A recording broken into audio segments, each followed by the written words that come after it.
Hi there, my name is Yasmin and I am a tutor here at Tutor Impact. And today we are going to be talking all about dystopian literature. You might not know what this is, but hopefully by the end of this session, you'll be able to firstly define what dystopian literature is, and you'll also be able to discuss all of the hallmarks that you feature within these sorts of novels.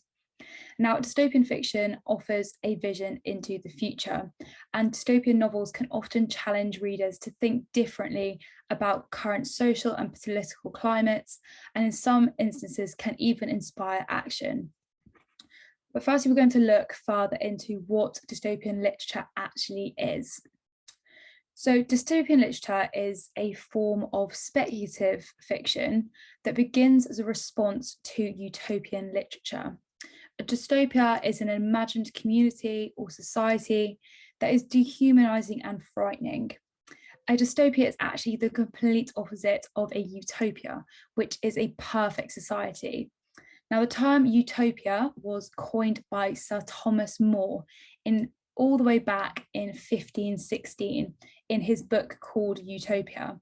And it was about an ideal society on a fictional island. Unlike utopian literature, as this novel, like the novel by Thomas More, dystopian literature explores the dangerous effects of political and social structures on humanity's future. So it's the complete opposite to utopian novels. It's sort of picturing a different society, but with all the negative things that oppose sort of that utopian ideals. You might be thinking then, what is the significance of dystopia? Does it have any significance? Well, I would argue that it does. Dystopian novels often explore themes like anarchism or oppression or mass poverty, some really sort of drastic issues that are linked to today's society. And Margaret Atwood, who is one of literature's most celebrated authors of dystopian fiction, she says this: if you're interested in writing speculative fiction, one way to generate a plot is to take an idea from current society and move it a little further down the road. Even if humans are short-term thinkers, fiction can anticipate and extrapolate into multiple versions of the future. So quite a lot of dystopian fiction bases itself on something that's not too far from the current situation that we have across the world now. We're going to go on to a bit more depth about the significance of dystopian literature, and you can see that I want to touch upon four sort of main ideas here. Now, the first you can see from this photo here is the educating and warning side of things, the conveying beliefs, the reflecting on true events, and finally, the satirical critiques. All of these give dystopian literature quite a lot of significance in this day and age. So dystopian fiction can be a way to educate and warn humanity about the dangers of current social and political structures. Now, going back to Margaret Atwood, she wrote a novel called Handmaid's Tale. You might have seen there's been a recent television adaptation of this. So The Handmaid's Tale takes place in this futuristic version of the United States in this society called Gilead. And it cautions against oppressive patriarchy. And if you read the novel, you'd see quite a lot of links to the present sort of ideals and sort of structures within society. So dystopian stories can also convey the author's beliefs. For example, in H.G. Wells' novel, The Time Machine, this reflected his personal socialist views. In this particular story, it follows a Victorian England scientist who builds a time machine and witnesses the pitfalls of capitalist society. So it sort of reflects what he thought at the time and tries to pass this on to the reader of the novel. So they have quite a lot of influence on the reader who is reading this story. Another sort of thing, significance dystopian novels have, is sort of reflecting on true events. They often, if they don't sort of expand upon the current situation, as in Margaret Atwood's novel that I spoke about earlier, they also sometimes reflect on previous events and offer some sort of opinion. So dystopian stories require greater suspension of disbelief and can be very imaginative. And for example, George Orwell's Animal Farm is about a group of pigs who stage rebellion against their human farmer. And the farm animals in this story and their rise to power is based on the Russian Revolution. So there's a lot of sort of links to that. And Orwell can sort of insert his own opinion in the narration of that story. And then the last sort of point I have on here is how dystopian novels can also be satirical critiques. For example, Clockwork Orange, another dystopian novel by Anthony Burgess, is like a social satire of behaviorism. And it takes place in a futuristic society with a youth subculture of extreme violence. And then in this story, there's also a totalitarianism government that protects society by prescribing good behavior and abolishing violent impulses. So all of these things mean that dystopian literature has a significance on not just the reader, but also society, because they can link these sort of near reality situations, or sort of reflecting on past situations in sort of a new light that can be quite negative. Now, moving on to what makes a dystopia, I've picked out some of the key sort of factors here that are often included in dystopian novels to sort of frame this sort of story. Now, first we have government control, we have environmental destruction, we have technological control and survival, and then finally loss of individualism. And these are all sort of touched upon in quite a lot of dystopian novels, and they can often signify that this is that type of story. So we're going to go through each one of them in turn and just discuss them a bit further and look at where they have cropped up quite notably in some of the famous dystopian literature novels over the years. So we're going to start with government control. And you can see here that I've just highlighted a couple of novels in which this plays quite a key or significant role. So government control does often play a big role in dystopian literature in general. Generally, there is either no government or there is an oppressive ruling body in the story. So I'm going to move on to some examples. In George Orwell's 1984, here the world is under complete government control.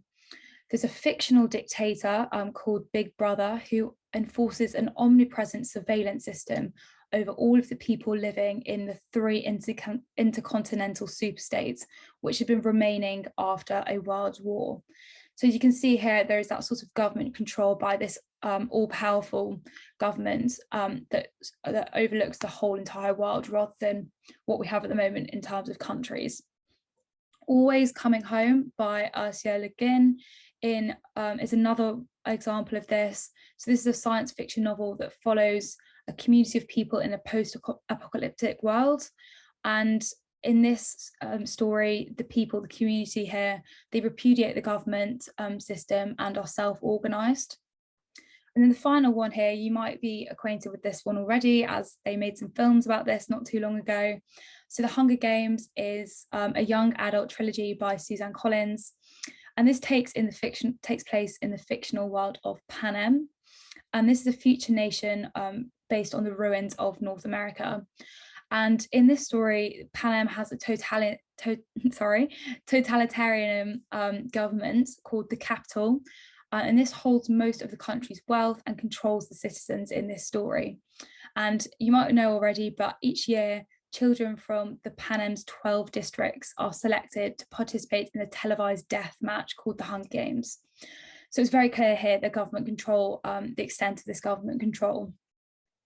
The next sort of feature of dystopian literature that we touched upon is environmental destruction.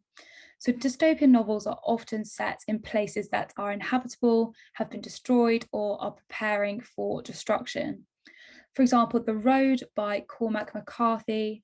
This is based in a post-apocalyptic world, and it involves a father and a son venturing across the ruins of America after an extinction event. And then similarly, The Maze Runner also involves this sort of environmental destruction. This is a series by James Dashner. Again, this was made into a film, 3 films actually recently, I believe. So you might have heard of this one. And this follows the events of how the world had been destroyed at this point by some solar flares, and there had been a mass sort of world death as a result of these solar flares that had destroyed the Earth. In the first book of the series, you see a group of teenage boys who are stuck in an imaginary place called the Glade, and they have to find a way out of an ever-changing maze.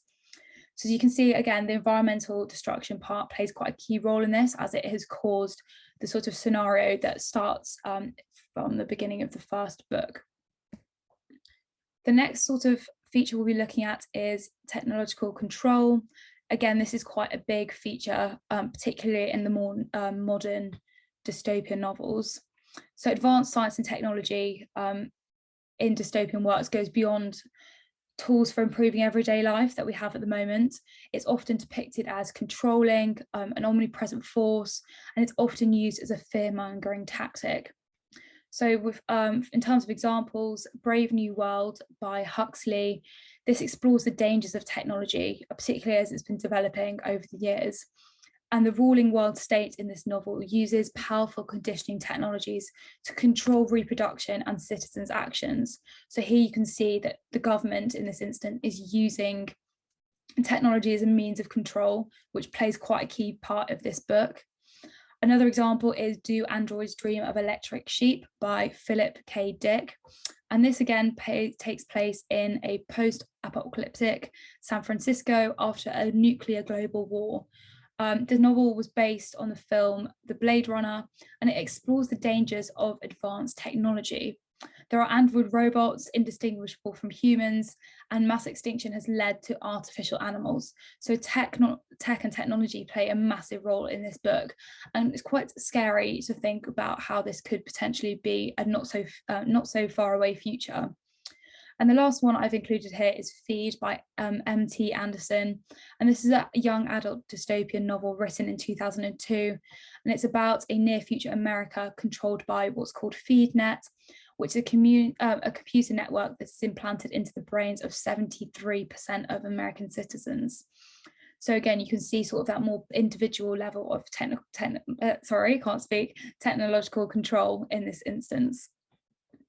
The next feature we looked at was survival. So this is another key feature of dystopian literature. So the oppressive powers and destruction in dystopian novels often leave inhabitants to fend for themselves. And stories often follow the survival of individual characters in these novels. So just looking at some of the examples here, The Running Man by Stephen King, which was actually published first under his pseudonym of Richard Bachman. This was a novel about an impoverished man living in an oppressive government who competes on a life-threatening game show in order to earn money to care for his family. It was actually set to take place in 2025, which is quite ironic now, given that we're not too far away from 2025. It was written back in 1982, so perhaps at this time, this was something that that Stephen King thought could be a reality potentially by 2025. And we probably have the technological means to do so at this stage. So it's quite a hyper-realistic novel. The next example I have here is Lord of the Flies by William Golding. And this is about a group of schoolboys who are abandoned on a tropical island after their plane is shot down during a fictional atomic war. Obviously, again, it follows the story of these boys trying to survive on this island. So there is a massive fight for survival. And the last one here is City of Ember by Jean Duprow. This is set in an underground world called Ember. The isolated city was constructed to thwart an impending disaster, and it follows a group of teenagers working to find their way out. So it's again sort of following the survival of individuals. So the next thing we're looking at is the loss of individualism. Often dystopian novels look at how the needs of society as a whole compared to individual needs. Many dystopian futures depict the dangers of sort of conformity. So 5451, for example, by Ray Bradbury, this follows a fireman whose job it is to turn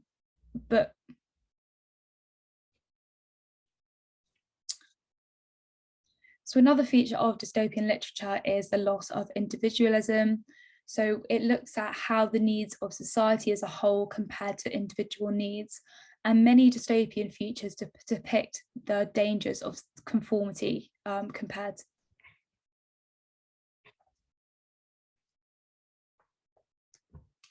The next point that features in dystopian literature is the loss of individualism. They often look at how the needs of society as a whole compare to individual needs, and many dystopian futures depict the dangers of conformity. Example-wise, Fahrenheit 451 by Ray Bradbury follows a fireman whose job it is to turn books into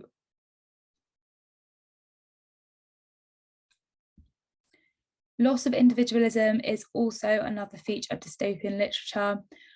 They often look at how the needs of society as a whole compare to individual needs, and many dystopian futures depict the dangers of conformity. Examples of this, probably most notably, are Fahrenheit 451 by Ray Bradbury. This follows a fireman whose job it is to burn books. Because of the censorship of books in this society, this future society has increased interest in technology and entertainment, and the inability to think and freely sort of act and think creatively. So trying to inhibit that sort of individualness within society, and burning books is sort of seen as an outlook of that. So they are burning the books in this story. The next one example I have here is The Giver by Lowry. And this is a young adult novel about society that has no pain, because community has all been converted to sameness. The story follows a 12-year-old boy who is selected to be the society's receiver of memory and will store the memories of the community before sameness was enacted. So again, it's sort of trying to make everyone the same, remove any sort of individualism within the story. So those are the main features of dystopian literature. Just going back to the first slide here, I hope this has been helpful and it's sort of taught you what dystopian fiction is, offers a vision of the society in the future, and it challenges the reader's ability to think differently about different sorts of issues that are going on in the modern day world. Thank you so much for watching, and I hope this has been interesting. Thank you so much. Bye bye.